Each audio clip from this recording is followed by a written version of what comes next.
মাওয়া হাইওয়েতে যারা ঘুরতে যান তাদের জন্যই মূলত আজকের এই ভিডিওটা। সম্পূর্ণ ভিডিওটা দেখবেন, প্লিজ কেউ স্কিপ করে যাবেন না। এই ভিডিওটা হচ্ছে গতকাল সকাল 6টা মাওয়া হাইওয়ে রোডের একটা ভিডিও। তো গতকাল আমরা মাওয়ায় ইলিশ খাওয়ার উদ্দেশ্যে সবাই গাড়ি নিয়ে রওনা হয়ে যাই। একদম ভোর 4টার দিকে আমরা রওনা দিই। 6টার দিকে আমরা মাওয়া হাইওয়ের ঠিক মাঝখানেই দাঁড়াই কিছু ভিডিও শ্যুট করার জন্য। ঠিক তখনই হঠাৎ করে তাকিয়ে দেখতে পাই একটি বাঘ এখানে অ্যাক্সিডেন্ট হয়ে পড়ে আছে।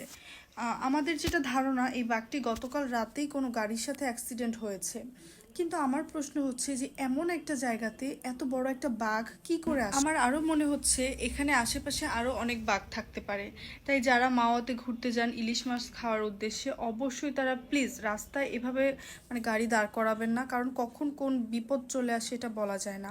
অনেকে দেখা যায় মাঝরাতে গাড়ি দাঁড় করিয়ে অনেক ভিডিও ছবি তোলেন, বা অনেকে এরকম নিরিবিলি রাস্তা দেখে দাঁড়াতে চান, একটু ব্রেক নিতে চান।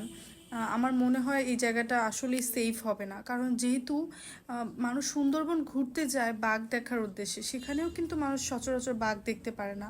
আর অথচ এমন একটা একটা হাইওয়েতে এইভাবে একটা বাঘ পড়ে থাকবে, এটা অবশ্যই ওখানে কোনো জঙ্গলে এই বাঘটা ছিল। সো প্লিজ সবাই একটু সাবধানে থাকবেন। যারাই মাওয়াতে ঘুরতে যান তারা অবশ্যই জিনিসটা মাথায় রাখবেন। থ্যাংক ইউ ফর ওয়াচিং, এবং ভিডিওটা বেশি বেশি শেয়ার করে দিবেন, যাতে অনেক বাইকার ভাইয়ারা আছে প্রায়ই হচ্ছে রাইডে যায় মাওয়াতে, তারা এরকম হাইওয়ে রাস্তাতে দাঁড়ায়, বিভিন্ন ছবি নেয়, ভিডিও নেয়, তাদের কাছে পর্যন্ত যাতে ভিডিওটা পৌঁছায়।